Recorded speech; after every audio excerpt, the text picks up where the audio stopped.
Are we live again? Are we are we live again? Are we are we live, Star Wars fans?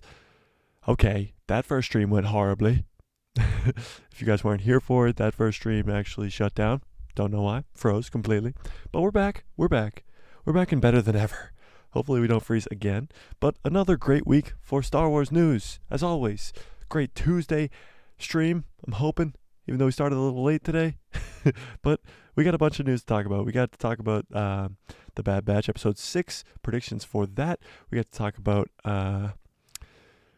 about George Lucas possibly talking about Darth Maul coming back already very early on in his plans for the prequel trilogy. We also have the Ahsoka Tano Day. Did you know there was Ahsoka Day?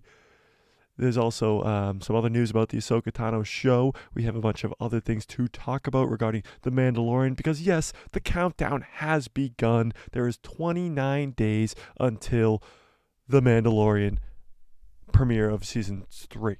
The premiere of Season 3 is in 29 more days. 29 more days. So hopefully we can get those people. I know Florida sucks and Star Wars politics were in here. I'm hoping they can get back in.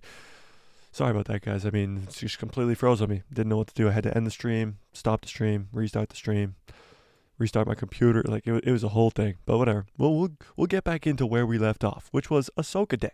So Ahsoka Tano actually has her own day, which is pretty crazy. It is January 29th, which was Sunday. And the reason it's Ahsoka Day, and I'll pull it up right here, Ahsoka Day. The reason that it's Ahsoka Day is it's because it's the day, why do I keep doing that? It's the day that Ahsoka Tano was created. Pretty cool. 15 years ago. Whoops. Hang on. 15 years ago, to the day, is when Ahsoka Tano was created. Now this is pretty cool. What the heck? Now this is pretty cool. Hang on. Bear with me. I had to restart my entire stream. All the tabs I had open, all the things I had ready to go was not ideally what I wanted to happen. But we are here anyway. Ahsoka Day. Ahsoka Day is January 29th. And it is Ahsoka Day because in the Star Wars fandom, it marks the day that the character was first introduced in the Clone Wars back in 2008. So 2008 was 15 years ago. Pretty crazy. 15 years ago when Dave Filoni and George Lucas created the character of Ahsoka Tano.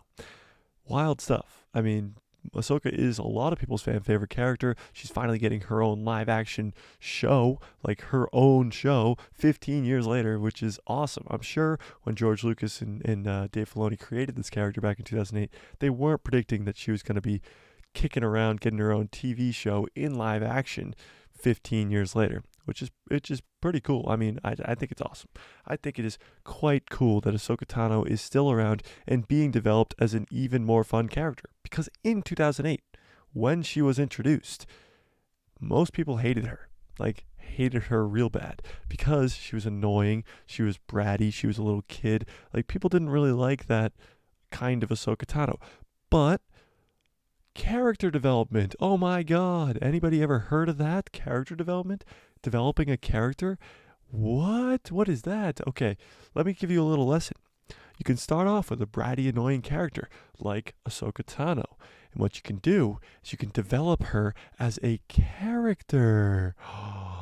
And now she's one of a fan favorite character of all fans all around the world. A lot of people, and myself included, have Ahsoka Tano in their top 5 favorite Star Wars characters of all time because they developed her in a very, very good way because she was Anakin Skywalker's apprentice. She matured. She grew up. She had downs. She had ups, and it was character development. Imagine. Wow.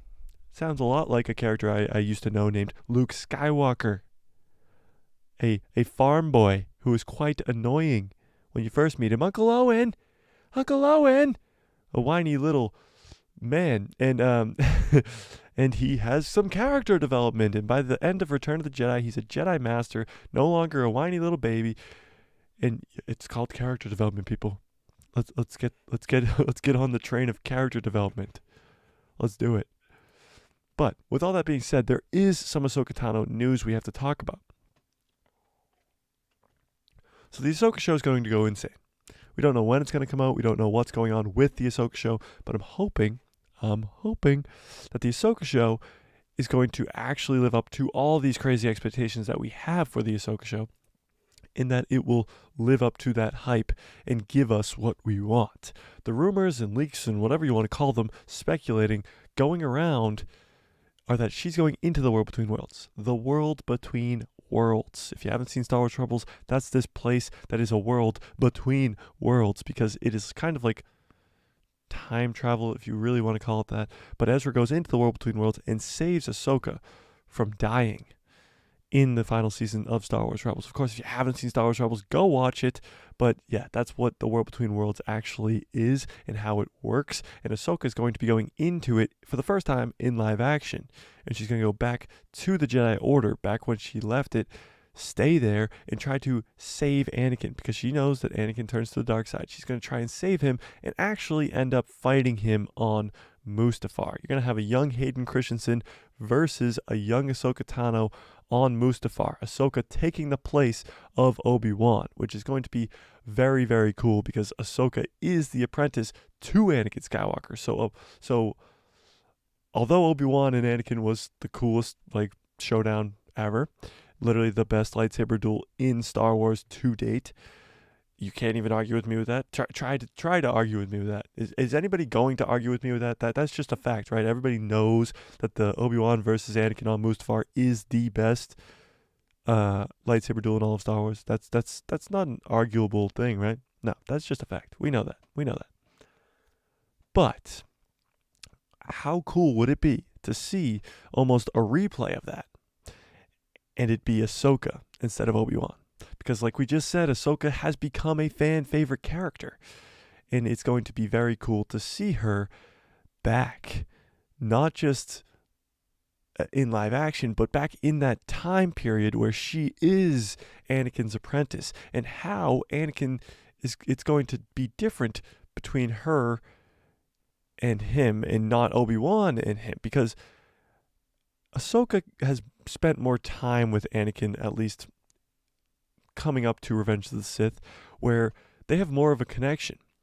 I feel like Obi-Wan and Anakin's connection has been kind of severed throughout the Clone Wars just because of Palpatine. But Ahsoka, on the other hand, is still his apprentice. And although she can't really get to him in Star Wars Rebels, there is that glimmer of when his eyes turn from red to blue and he says Ahsoka, seeming that Ahsoka might be the one who could churn him to the light side. But with all that being said, we know that she doesn't. We find out that everything has to happen the way it does. Anakin has to fall to the dark side, which is beyond crazy, because Anakin versus Ahsoka on Mustafar is cool, but Ahsoka coming to the realization that she can't turn him is going to be heart-wrenching, and I can't wait to see it in live action, but that's besides the point. Also, she's going to go back to a time where Thrawn is still alive and in this galaxy and kill him. She's going to try to change the event of Ezra and Thrawn disappearing to this new beyond. Now, what she's going to find out through all this, trying to save Anakin, trying to save Ezra, trying to kill Thrawn, she's going to find out that she can't. The world between worlds doesn't work like that. It's not something where you can go back and change the past. It's not time travel.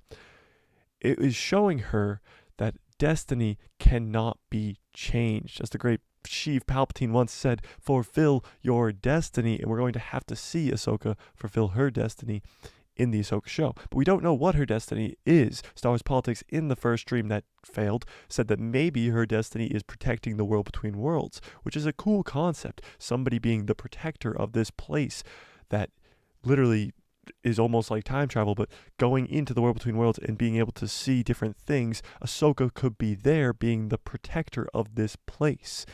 It would be very cool, but I believe that her destiny lies in the new beyond, with Thrawn and maybe with this dark side Jedi. Now hear me out. What if this dark side corrupt Jedi that they're talking about in these leaks about Thrawn having an undead army and this dark side corrupted Jedi in the new beyond, what if this dark side corrupted Jedi is somebody who survived Order 66? What if it is somebody that Ahsoka Tano knew when she was at the Jedi Temple? I don't know who it could possibly be. I mean, we've already speculated so much about who could save Grogu, and there's endless possibilities of Jedi and Palpatine and Anakin and Mace Windu and Boba Fett and R2-D2, and many people have different theories. But what about theories about who is this dark side corrupted Jedi who survived Order 66 and fled to the New Beyond and is going to be at the right hand of Thrawn? Who is that? Who is that? The whole Thrawn leaks and rumor stuff is beyond crazy. Literally beyond crazy, because there's Thrawn having an undead army. There's Thrawn having a dark side corrupted Jedi who survived Order 66 with an apprentice being at his right hand, because he doesn't have the Force, of course. But you have to remember, Thrawn is like a Sherlock Holmes. When you rewatch him in Star Wars Rebels, he's 10 steps ahead of the Rebels at all times. It's just the Rebels just like crazy doing random things that throws him off. Star Wars Politics says Barriss Offrey was always rumored to be in the show. That is very true. Barriss is the girl who frames Ahsoka in the Clone Wars and actually almost gets Ahsoka thrown out of the Jedi Order, and actually has Ahsoka leave the Jedi Order because she realizes that the Jedi is not the real way to be the good guy. She is no Jedi, because the Jedi Order is flawed, and it's flawed in a major way. And Barriss Offrey, like Star Wars Politics is saying right here, is a real tell of that. Barriss is framing Ahsoka for something she didn't do, and yet Ahsoka almost gets thrown out of the Jedi Order. It's some wild stuff. And of course, Barriss is like the arch nemesis to Ahsoka throughout the Clone Wars. So it could be, yes, like you said, there's always been rumors about Barriss showing up in the Ahsoka show. So maybe, and I mean just maybe, because these are all just rumors, all just speculation, Barriss Offrey could be this corrupted dark side Jedi that survived Order 66, that is at the right hand of Grand Admiral Thrawn in the New Beyond. My mind just exploded even thinking about that. Like, how cool would that be? What? You got Thrawn in this new space outside of the Star Wars galaxy with an undead army of stormtroopers, literally held together by like the cracks that Kylo Ren had in his helmet in Episode 9. And then you add in Barriss Offrey at his right hand as a corrupted dark side Jedi. Now that's cool. Now that is cool. And we started to talk about this in the last stream that got shut down because I froze. And hopefully I don't freeze talking about it again, because I love talking about Ezra Bridger. But Ezra Bridger is not in any of the leaks or rumors. It has been confirmed that Eman Esfandi, let me pull up a picture of Eman Esfandi, is going to be playing Ezra Bridger. It's been confirmed.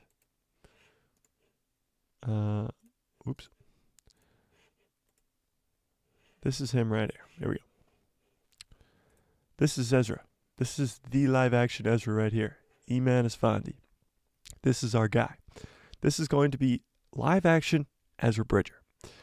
But there has been literally no leaks, rumors, anything about Ezra Bridger. Now you have all these rumors about Ahsoka going into the World Between Worlds. You have all these rumors about Thrawn and this undead army. You have all these rumors about the New Beyond and how it's going to be expanded in the Skeleton Crew and all this other stuff. And you even have stuff about Barriss Offrey, like Star Wars Politics was saying. But literally, just nothing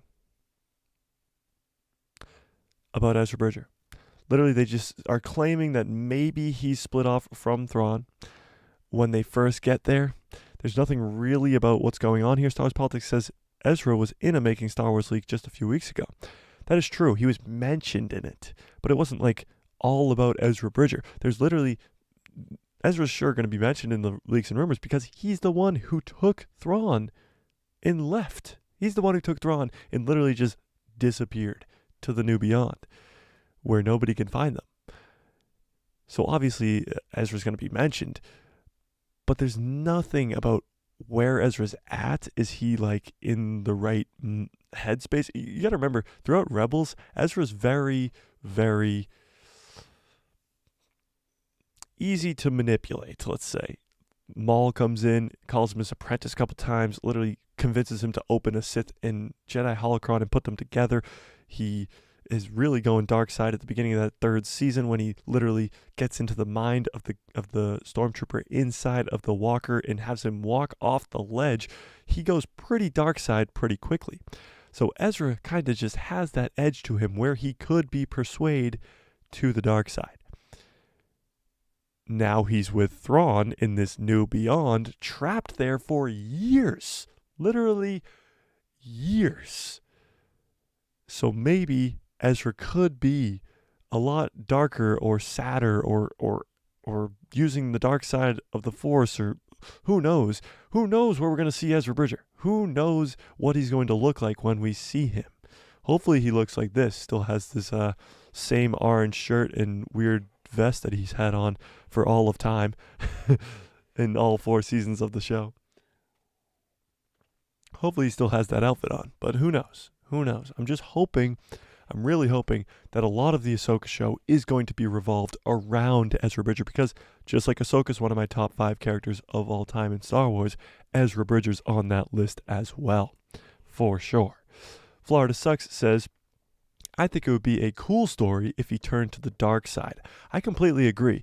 Ezra, not like stays on the dark side and dies on the dark side. I hope he is on the dark side or has a dark side pull to him when we first get reintroduced to him. But then maybe when he gets reintroduced to Sabine, because he's so in love with Sabine as always, or even Ahsoka, who is a very light side user and a friend, and Hera and all the other crew of the Star Wars Rebels cast, maybe they will bring him back to the light. Because we know Kanan Jarrus is dead, who was his master.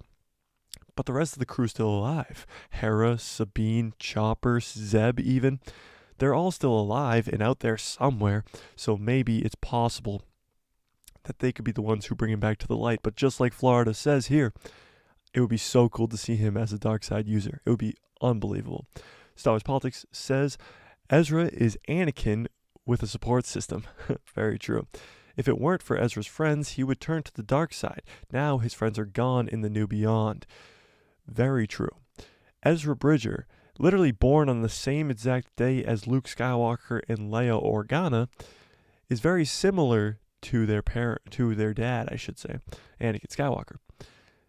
Anakin Skywalker didn't really have the support system like Politics is saying here. Didn't have the support system. The Jedi were just putting him down all the time, saying, don't worry about your mom. She's just going to die. Don't worry about Padme. You can't feel anything for her. Literally just the exact opposite of a support system.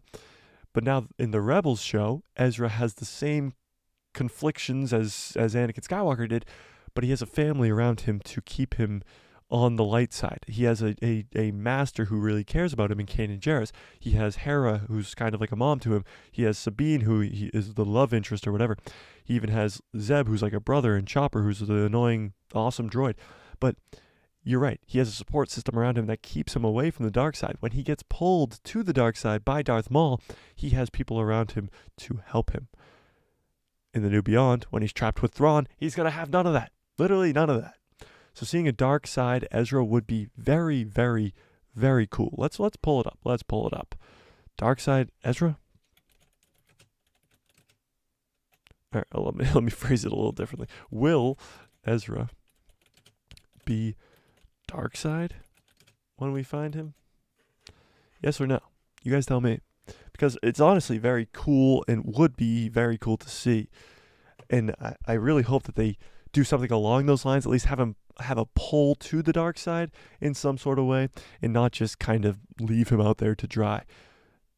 So we got to talk about this as well. We'll get into that in a second. So yeah, that's where we're kind of at. I'm hoping we get more leaks and rumors about the Ahsoka show, and I'm sure we will as it gets closer and closer. Maybe we'll get a trailer at Star Wars Celebration. But there's still no news on Ezra. No news on whether he'll be light side, whether he'll be dark side. Well, what's going on with Ezra Bridger? Because Ezra Bridger is so cool. Again, like I told you guys last week, because I was freaking out because I just finished season 2 of Star Wars Rebels because it's so good. I'm on season 4 now, and oh my God, is this show good. I mean, it's like like I said last week, the most underrated Star Wars content of all time. Literally all time. Florida Sucks says, I want to see this, but I doubt it's going to happen. Now, Florida, here's where I disagree with you. Here's where I absolutely disagree with you, and I think you're 100% wrong. Dave Filoni is in charge. He's in charge now. So whatever he says goes. And he's going to say, look, Ezra Bridger is one of the coolest characters I've ever created, alongside with Ahsoka Tano, literally up there with Ahsoka Tano. So here's what I'm going to do with him, is I'm going to make him the coolest character to ever exist and bring him into live action.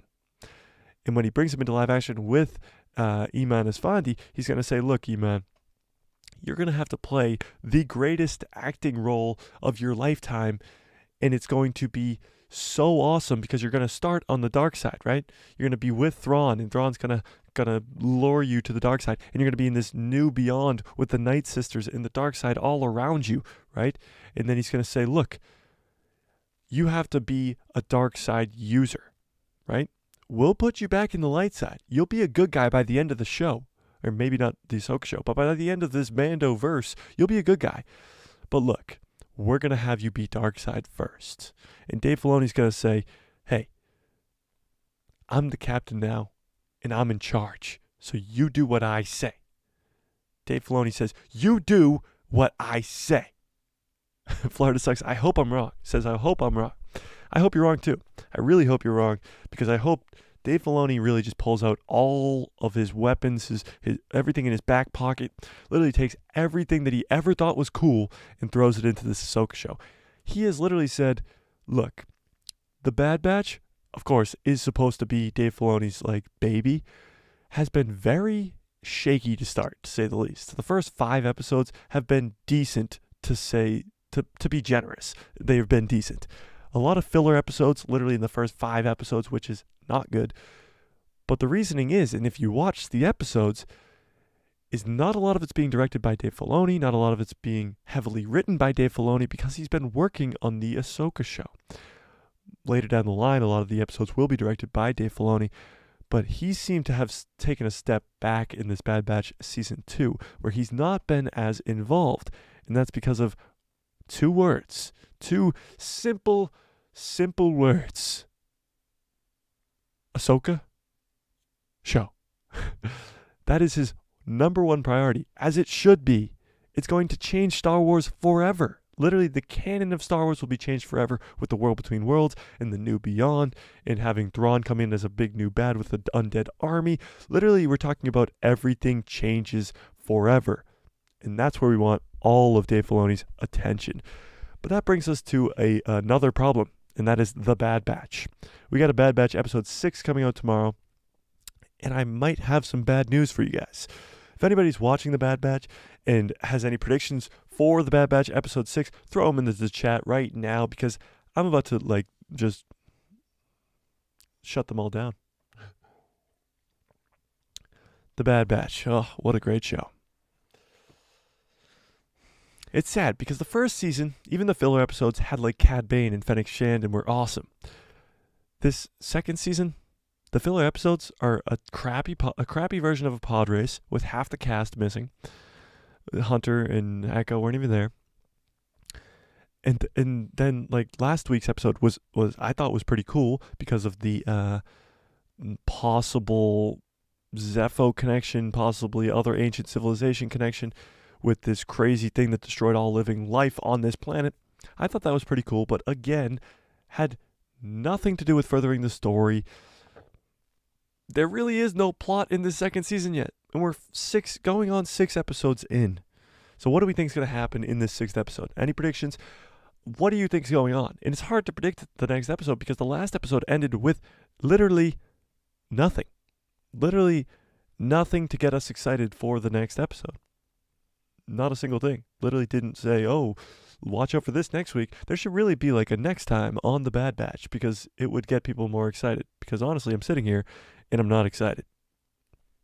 It's got to be real. I'm just not. I'm not. Florida Sucks says, I can't wait to see Gungi. I completely agree with you.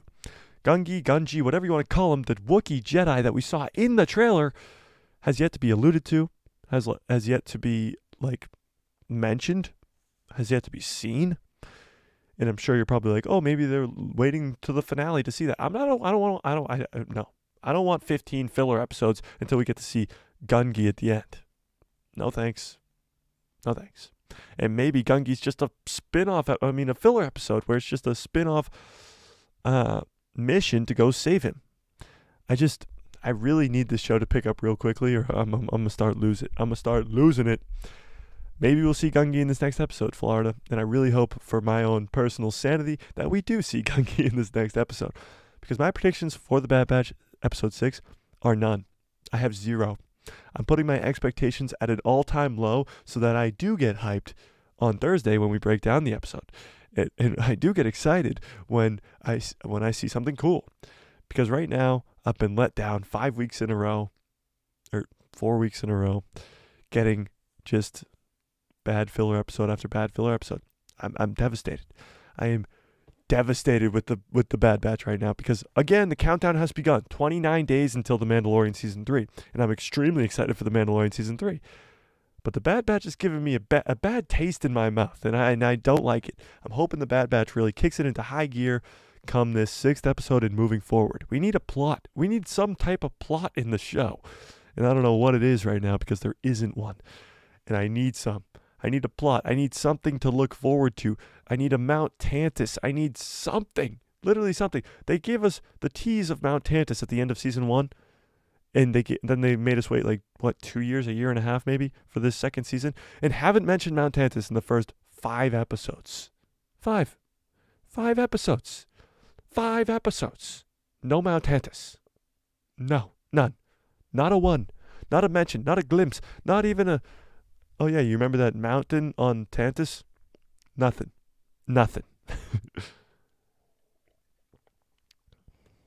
Florida Sucks says, that's how I felt about the Book of Boba Fett. Whoa. Calm down. I didn't mean to go that far. So, about a year ago to this day, literally a year ago today, we were watching the Book of Boba Fett. Now, the Book of Boba Fett, the first episode was him crawling out of the Sarlacc.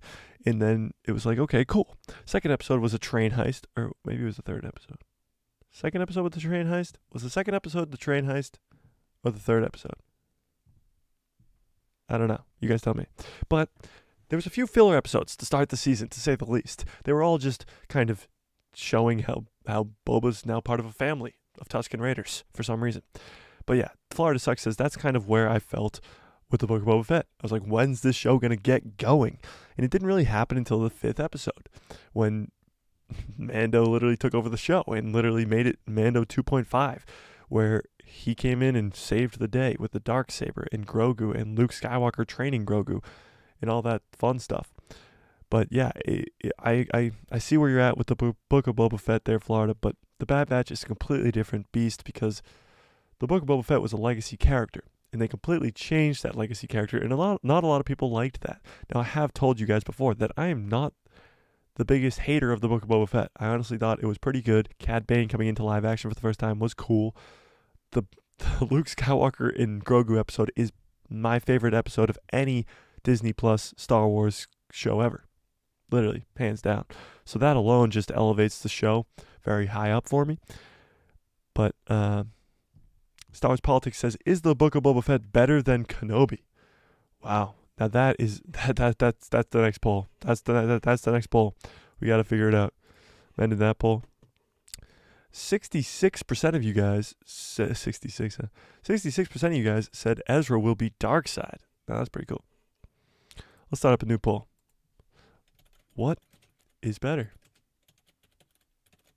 Or what was better? Got to use your correct tenses. Oops. What was better? Yes or no? Just kidding.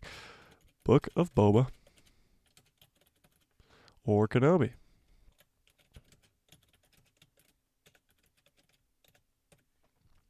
Oops. You guys tell me. What was better? Honestly, this is a tough one. This is a really tough one. The finale of the Obi-Wan Kenobi show was so good, right?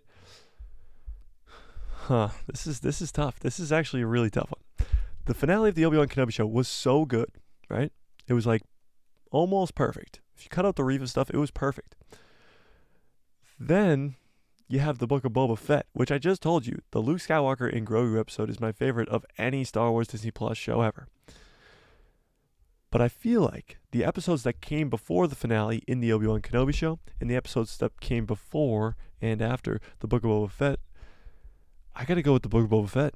I gotta go with the Book of Boba Fett on this one. I honestly think that the Book of Boba Fett is a better show than Obi-Wan Kenobi, which is crazy. And I know, I'm sure, Florida, you're like, what is he talking about? Why?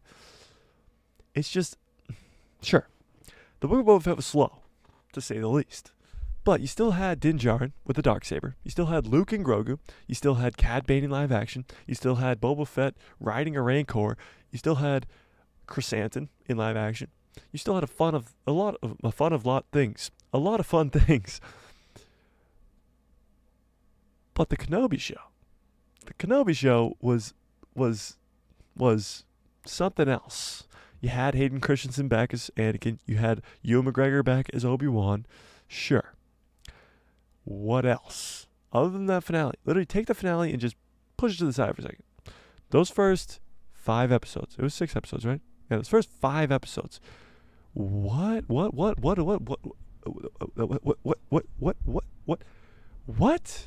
How is that what we got from the Obi-Wan Kenobi show? These two crazy important characters in the Star Wars universe. How is that what we came up with? Who is Joby Harold? Please, somebody, does the name Joby Harold ring a bell to any of you guys? Do you guys know who Joby Harold is?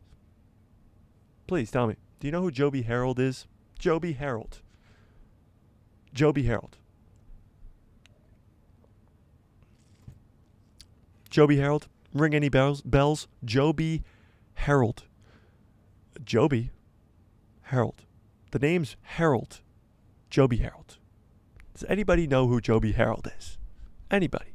Please. The amount of crickets that are going off in this room right now is because nobody knows who Joby Harold is. Do you want me to tell you who Joby Harold is? Joby Harold wrote the entire Obi-Wan Kenobi show. Yep, he did. He wrote the entire show. You want to know what's really bad about that? Is nobody knew who Joby Harold is. So you're going to take the 2 most important legacy characters in Star Wars, in Obi-Wan Kenobi and Anakin Skywalker. What are you going to do? You're going to give them to this writer who has never written Star Wars before, who doesn't literally care about Star Wars in any sort of fashion, named Joby Harold. And you're going to say, hey, buddy, look, we're going to give you the most important Star Wars show ever, right? And you're going to do terrible, and then we're just going to applaud you for it. Yep. That's pretty much what happened. And it really made Deborah Chow look like the villain. A lot of people, like Star Wars Theory, really craps on Deborah Chow for the Obi-Wan Kenobi show because he doesn't like the shaky cam and whatever. I can't blame Deborah Chow when the writing was just so terrible. You literally have to just watch one scene, and that's Obi-Wan and Tala escaping the Inquisitor's base. When Leia is underneath the giant trench coat that Obi-Wan is wearing. And literally anybody with any inkling of any type of writing, literally a baby could have written a better scene than this. Oh, they're trying to escape. Let's put Leia under a gigantic trench coat that Obi-Wan will be wearing. Florida Sexy also is a screenwriter for the new Transformers. Oh, no. That's devastating. I was really looking forward to this new Transformers movie. I was actually really excited for this new Transformers movie, but that just made me not want to go watch it at all. You're telling me that Joby Harold is a screenwriter for the new Transformers movie?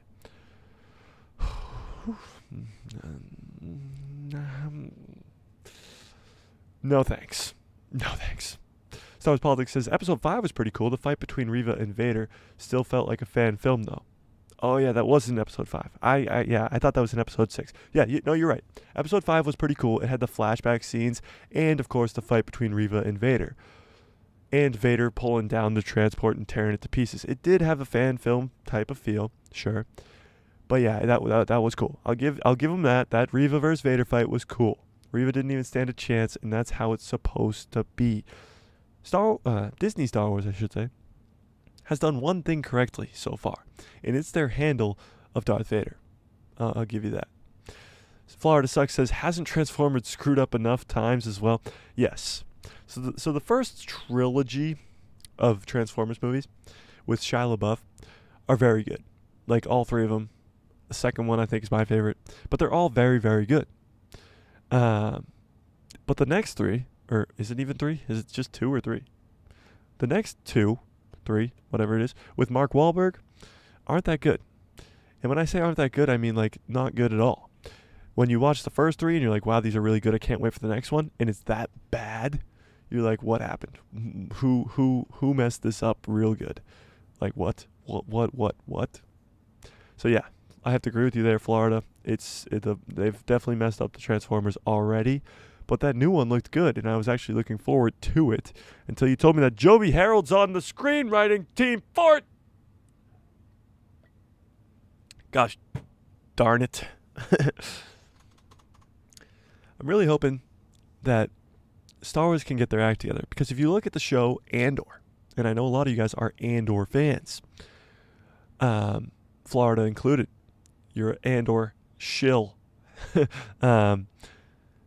The Andor show literally got the budget of the greatest show ever to exist. It literally had the great budget, it had the great quality, it had the great special effects, it had cinematography, like literally anything you want for a good film. The Andor show or TV show, the Andor show had that. It had that. Visually spectacular. Like stunning. Even the music was great. All that stuff. Fantastic. Then you look at the Obi-Wan Kenobi show and you look like, what 7-year-old kid who just stayed back for the 10th time in kindergarten made this show? Who was Joby Harold? That's what I want to know. That's what I want to know. Whose idea was it to take this guy and put him in charge of the most important show of all time in the Obi-Wan Kenobi show? And why does it look like a 7-year-old kid who got sent back to kindergarten created the show? Why is it filmed terribly? Cinematography sucks? Literally the music. The music. You have all of the great music from the prequels that you could use at any point in time, and they use none of it. Except for the very end, when Vader's sitting in his castle after he gets off of the the hollow net, whatever you want to call it, with Palpatine, and it goes da da da da da da. That is the only time that they use the prequel or original trilogy good music. Like, what are you waiting for? Give us Leia's theme when Leia's on the screen. Give us the Duel of the Fates in the finale. Give us something to look forward to. Star Wars Politics says, don't think about it too much. Yeah, that's what Josh from the Den of Nerds says all the time. It's true. Once you start to think about the Obi-Wan Kenobi show and how horribly it was dealt with, it just looks worse and worse and worse. Because I honestly didn't think the Obi-Wan Kenobi show was that bad when I watched it the first time. And I've watched it again recently, and I didn't think it was that bad. But when you think about it and compare it to a show like Andor, with a spin-off character from a spin-off movie that got all of this attention and money and great music and cinematography and all this cool stuff, and then you look at the Obi-Wan Kenobi show and you're like, where did we go wrong? Joby Harold, who are you?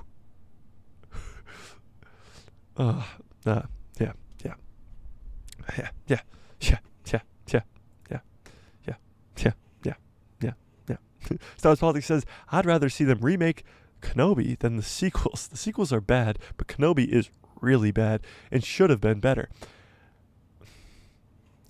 But Ewan was a producer, don't forget. Yeah, Ewan, that's the worst part.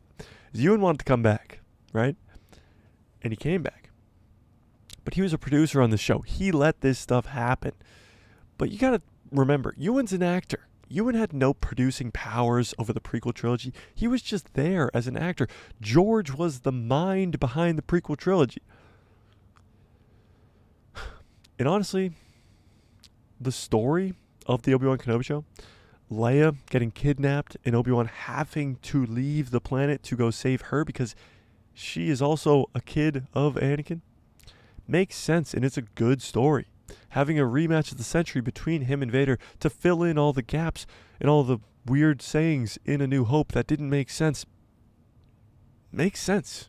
That's what the show should be about and was about.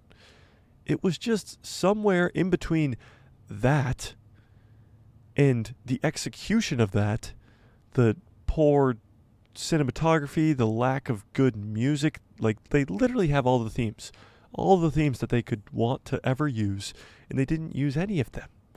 I'm like literally lost as to how much they just fumbled the bag with the Obi-Wan Kenobi show. It was breaking records, literally breaking records streaming wise, because it was the Obi-Wan Kenobi show. Literally look at the sequels. You want to know why The Force Awakens made so much money? Because it's Star Wars in the movie theater. People are going to go watch it. Like, it's Star Wars. The reason it got so many views or made so much money in the movie theater is because it was Star Wars, and it had Luke Skywalker, Leia, Han Solo, these characters that haven't been in Star Wars since 1983 in it, back on the screen. That's why it made over $2 billion. Did it make $2 billion? $2 billion? All right, let's move on, please, to good news. Star Wars in the future. It's getting better, as it seems. With The Mandalorian Season 3 in 29 days. The countdown. We should have like a countdown up in this top corner here. I'm going to do that for Thursday's stream. Have a countdown in this top corner.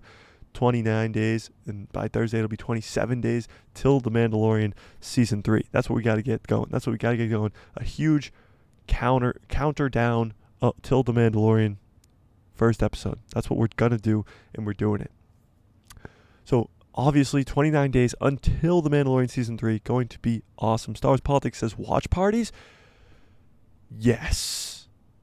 Hang on. Let me make it more dramatic. Watch parties.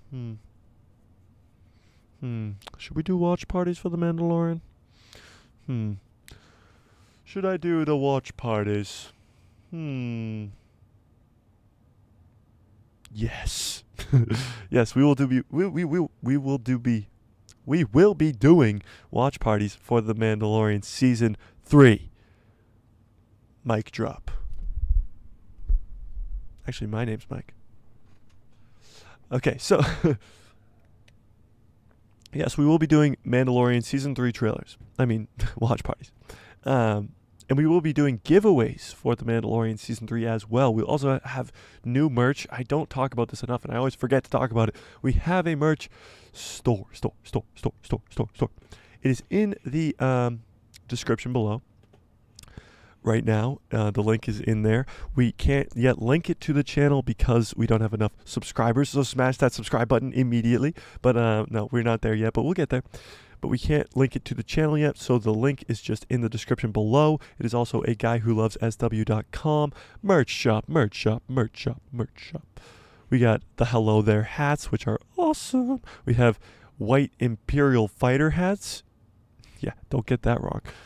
We have the Rebel Fighter hats, which are technically the red and white ones, and we will have other colors to come. We have the Clone Force 99 shirts for the Bad Batch, which are awesome. I have one. I'm not wearing it right now, but I'll wear it on Thursday, and we'll shout it out again. These are for the Bad Batch, Clone Force 99. These are awesome. Look at this thing. Look at that. That thing's so cool. That's like, it's awesome. But, so yeah. That's where the shop is at in the description.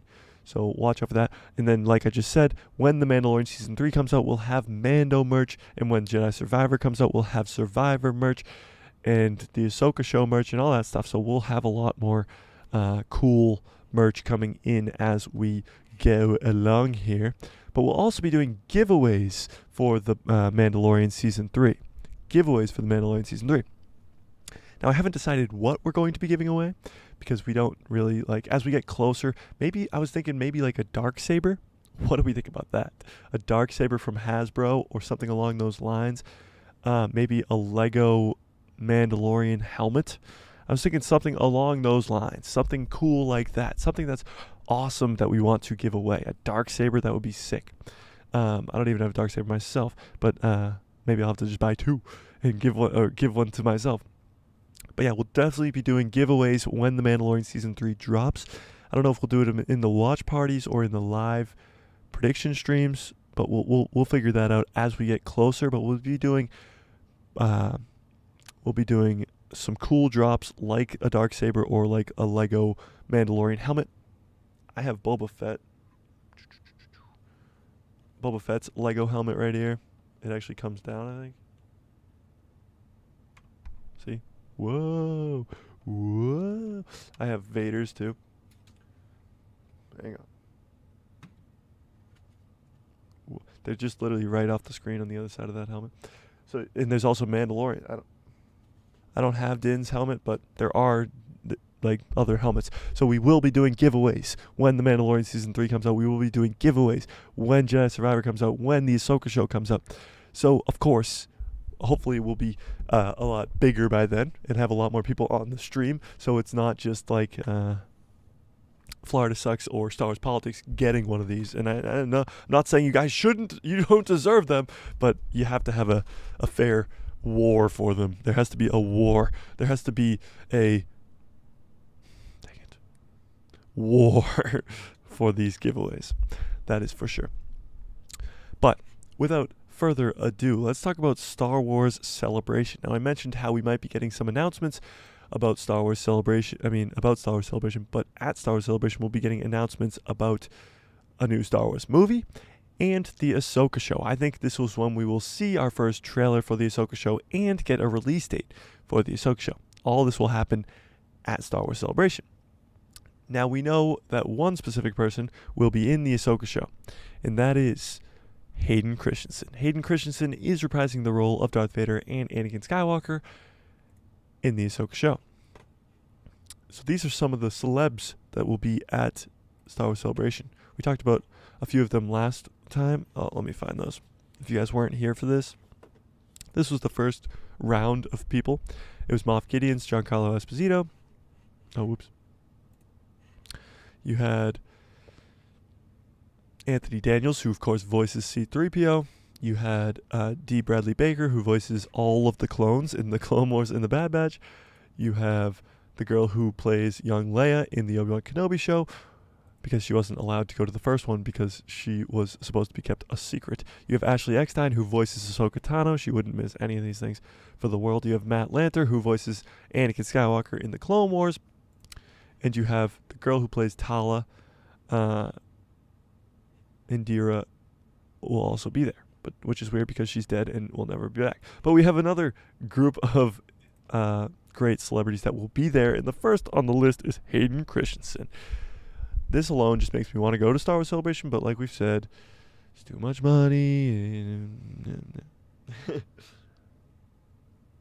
Hayden Christensen is, of course, number one priority. I don't know why they took such a old picture of him to put up here. Like, he looks like he's 18 in this, but he'll be there. You have Bo-Katan herself, Katie Sackhoff, will also be there.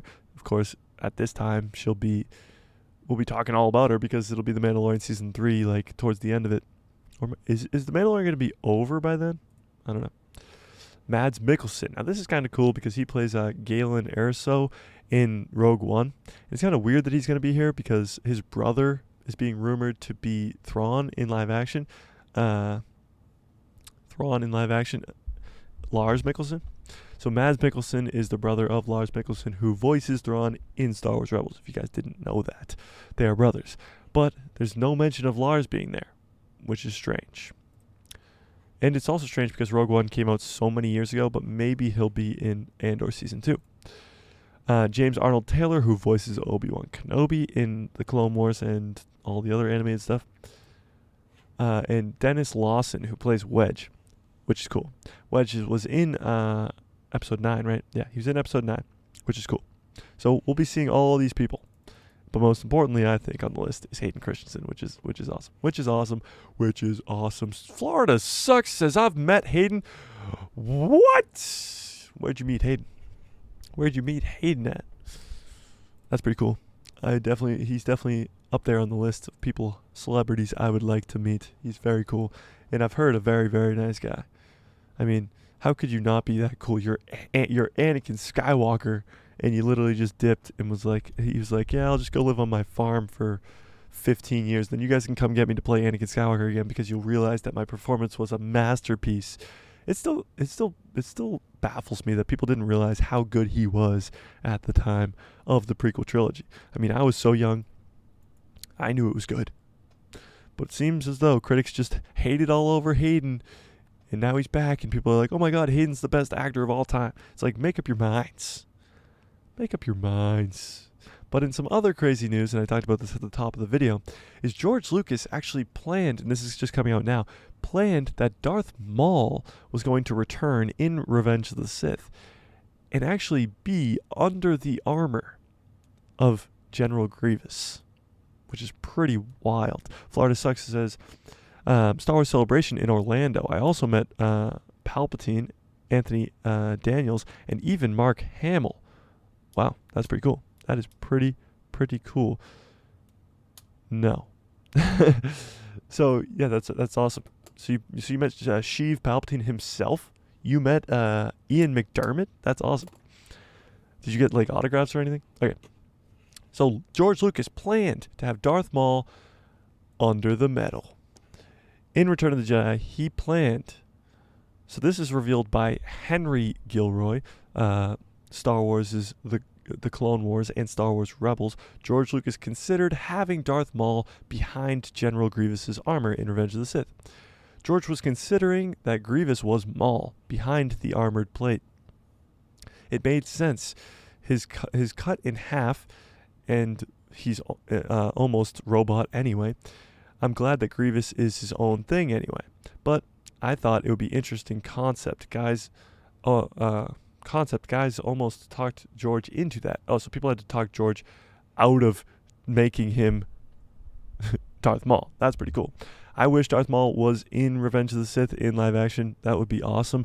Of course, I'm sure many of you guys know that George Lucas' original plan for the sequel trilogy was to bring back Maul in some criminal underworld, and him being the lead guy, and then you'd see some grand finale of Luke versus Maul, which would be awesome.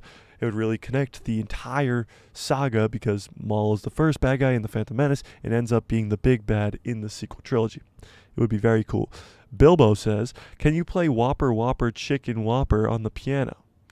I cannot. Has anybody seen those Burger King commercials? They are quite addicting, to say the least. In other crazy news that has nothing to do with Star Wars, since we're on that kind of whatever, did you guys see that James Gunn just announced like the first phase of DC projects today? Like just a few hours ago? Pretty cool. I mean, DC's been such a terrible like mess for so long that it's like, what are they doing? And hopefully James Gunn can figure it out, but from the announcement today, it doesn't seem like he will. It seems like that's going to go terribly, honestly. The announcement was awful, but that's my take. So this is actually why the countdown actually began yesterday. The countdown began yesterday with 30 days to go. Today's 29, and we will have the countdown. I promise. We'll have the countdown right here on Thursday. We'll have a countdown going, the minute, the second, the hour, on how many days are until The Mandalorian Season 3, because it's going to be wild when it comes out, and I can't wait. Mr. Sean 2000 says Peacemaker was an expansion, though. What? Okay, sure. Yeah, okay, yep, sure. Peacemaker could have been, like, the worst show of all time. Did any of you guys watch Peacemaker?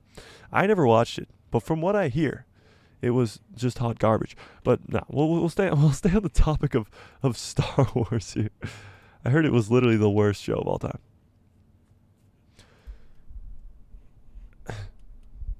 So, do you guys want to see who was replaced? Hondo Unaka. Oh, exception. Peacemaker was an exception, though, for how garbage DC was. I don't think so. So do you guys want to see who Hondo Unaka's replacement is? Did any of you guys get this just like in the last episode of The Bad Batch? Did you guys get the feeling that this girl was just a replacement for Hondo? She literally had the same character. She was like the same just type of character. She's a pirate. She literally has the same type of humor, the type of all that stuff of Hondo Unaka. Literally the same person. They just made her a girl, pretty much, in the Bad Batch. I don't know why they didn't bring back Hondo. I mean, I want to see more Hondo for sure. But we got this girl. Okay. Sure. Don't mind those comments. But yeah, I thought she was pretty fun. She's a pirate. She clearly knows what she's doing, and it's not going to be the last time we see her, because the Star Wars official Instagram posted this like yesterday. They posted this yesterday. So it's definitely not the last time we see Fee in the Bad Batch. Bad Batch.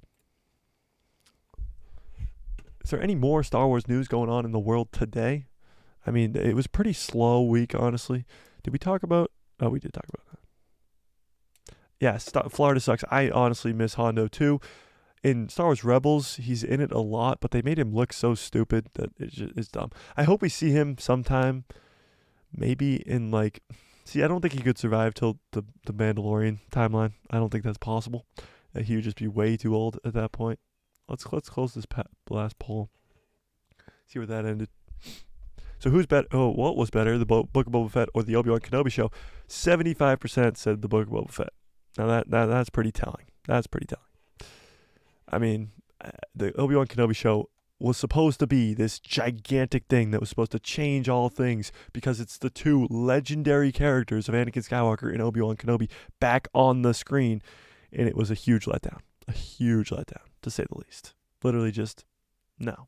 The finale was great, sure. And it should have just been a movie, because that alone, if it was just Reva versus Vader flashbacks in the finale, it would have been great. Would have been great. But when you have the trench coat and little Leia underneath a giant trench coat, and Leia running from the bounty hunters in like the first 2 episodes or whatever, no thanks. No thanks. No thanks. No, I'm good. Thanks.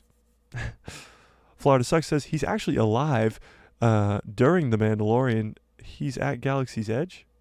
What? You're telling me that Hondo is still alive somehow during this Mandalorian timeline? What is he, like 1,000 years old? How old would Hondo be? Let's look it up. How old is Hondo Unaka in Rebels? So in Star Wars Rebels, which is almost right before the original trilogy, by the time of the series, Hondo is in his early 60s. One of the signs of his aging is the size of his spikes, much larger than during the Clone Wars. So the spikes grow, I guess, when they get older. So he's in his 60s in Rebels, so let's say 10, 15-ish years from there. So he'd be 70. There's a possibility he could still be alive, but, I mean, he'd be very old. And it would be like, what's the point anymore? Maybe he'll just kick it with Boba Fett on Tatooine. He'll join his crew. He's an animatronic at Smuggler's Run. Oh, that's pretty cool. Yeah, I always wanted to go to Galaxy's Edge. I'll probably be down there sometime soon, I'd hope. But it again, it's not in the funds. It's definitely not in the funds. But a Hondo would be cool to see in maybe a Boba Fett season 2. Maybe a Boba Fett season 2. I'm just stuck like looking at this, and I just can't wait for Ezra Bridger. I can't. He's one of my favorite characters of all time. All right, here's a question. Here's the question. What is your favorite character in all of Star Wars? Literally all of Star Wars. Any character, any side character, any main character. Who is your favorite character in Star Wars? I want to hear it. I have a list of favorite characters. It's hard to get just one, but I have like a top 5-ish kind of list going around that I like to stick with. And it kind of changes all the time, depending on what I'm watching, really, honestly. Because Ezra comes off and on that list. He's kind of around the 5 category. But who's your favorite character in all of Star Wars? Talking from Babu Frick to Jar Jar Binks. Literally anybody in between. Is there any, there's literally, oh wait, let's go here. Almost forgot.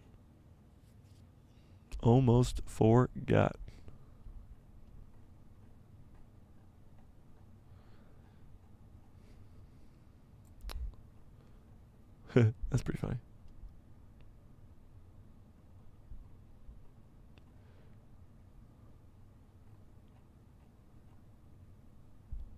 So do you think that we'll actually see Force Ghosts in the Ahsoka show? Meaning Hayden Christensen's Force Ghost in the Ahsoka show. I just saw like Force Ghost online and I was like, maybe.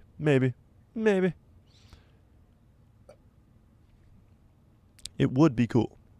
It's going to be probably a shorter stream today just because of the fact that there's not a lot of news. And the Bad Batch has been so dog crap lately that I just haven't really had much to do. Star Wars Politics says he hopes that there'll be Force Ghosts. The only problem is Force Ghosts now in Star Wars have been able to like manipulate with the real world, with Luke grabbing the lightsaber in episode 9 and Yoda using lightning on the tree in episode 8. I know it's sequel things, but Force Ghosts have been able to do some crazy stuff lately in Star Wars canon, so it's going to be weird. It's going to be quite a weird thing to see. Whoops. So the only other thing that there is to talk about is Ewan McGregor, who claims he burst into tears while watching one Obi-Wan Kenobi Disney Plus scene, and it was when he was talking to young Leia at the end. But that's just not news to cover. So we're gonna get on out of here because there's no new news. We're gonna get excited for the the Bad Batch.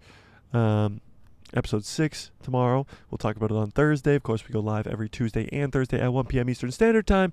So smash like, hit subscribe so you don't miss out on any of it. And I will be making a video for tomorrow. I think the video is actually going to be about Thrawn again. Possibly about Boba Fett. Boba Fett being in The Mandalorian Season 3 because there's some weird stuff going on about Mando possibly being in Mando Season 3. Boba Fett being in Mando Season 3 or not being in Mando Season 3. And it's kind of weird. I don't know what you guys think, and I'd love to see it, but I'll make a full video on it very soon. Very, very soon. Probably either today or tomorrow. Yeah, I'm going to get on out of here. You guys are the best around. So I'm going to get on out of here. Of course, smash like. If you haven't yet, what are you doing? Smash the like button, hit subscribe, and hit that bell so you get notified every time I post a video, and my pretty face will show up in the recommended feed of yours. I'm going to get on out of here. May the Force be with you. Always.